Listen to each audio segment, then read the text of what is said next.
So hi everyone, I'm Rhea Migabane, and today I'll be sharing my literature review of The Midwife Murders by James Patterson and Richard Dilallo. So this novel is part of a popular literature and it blends crime thrillers with medical suspense. It actually took me 3 days to finish this book, and here it is.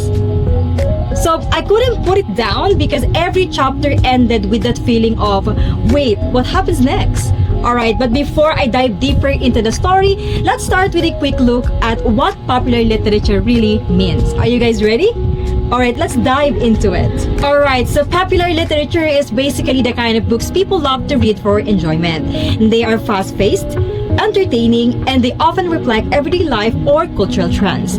So crime thrillers are specifically popular because they keep readers hooked with mysteries and suspense. And when you add medical suspense, you get the hospital setting with life and danger are always side by side. Now that we know what popular literature is, let me tell you how The Midwife Murders fits right into it.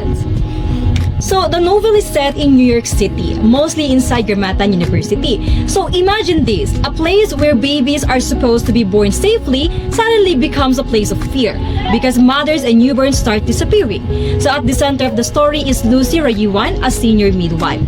She isn't a detective or a cop, but she steps up to investigate because she cares so deeply about her patients. So, that's what makes the story so gripping, an ordinary professional rising to extraordinary challenges. And of course, the novel wouldn't be complete without the people around her, the characters who shape the conflicts and makes the suspense even stronger. Alright, so Lucy Rayuan is the heart of the story, strong, protective, and brave. Her son Willie gives her personal motivation and emotional strength, of course. Detective Blumenthal, on the other hand, is the NYPD officer who reluctantly helps her. Dr. Rudra Sarkar is the head of the OBGYN department and has a very complicated relationship with Lucy. The CEO of the hospital Cats is more worried about the hospital image than the patient's safety. Well, now let's proceed with the conflicts. So the conflicts are both external and internal. Externally, kidnappings and murder threatens life. Internally, Lucy struggles with being both a caregiver and an investigator. And that's what really makes her journey powerful. She's proof that ordinary people can rise to extraordinary challenges.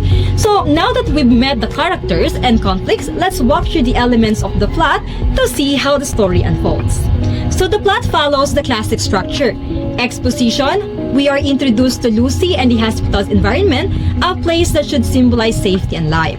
Rising action, the tension builds as mother and newborns begin to disappear and Lucy gets pulled into the investigation. Climax, the most intense moment comes when Lucy finally confronts the villain, risking everything to protect her patients. Falling action, the immediate threats are resolved and the hospital begins to recover from the fear.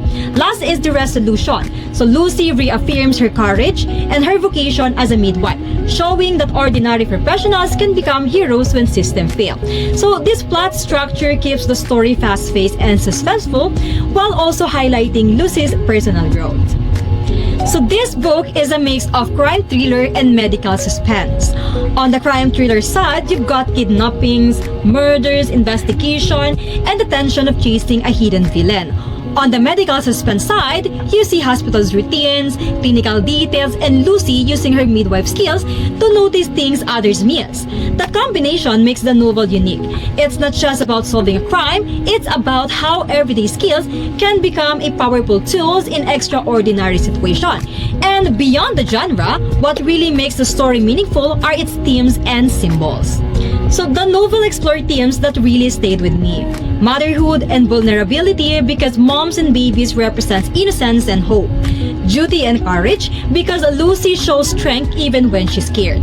Trust and betrayal, institution that should protect people sometimes fail. And lastly, justice because accountability matters when lives are at risk. And the symbolism makes it even deeper.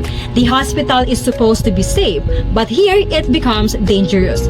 Newborns symbolize hope and the future, which makes their disappearance heartbreaking. So even small things like access budgets and patient charts symbolize control, but they can also fail. So these themes and symbols tie everything together, showing us that life, trust, and hope are fragile, and they must be protected with courage. Alright, so to wrap it all up, The Midwife Murders Murders is more than just a crime thriller. It's a story about courage, compassion, and the quiet strength of everyday heroes. The fast pace kept me hooked, but the message stayed with me. Sometimes the greatest heroes aren't detectives or police or those superheroes in cape. They are the ordinary professional who refuse to give up. And that is why I wanted to share this book with you.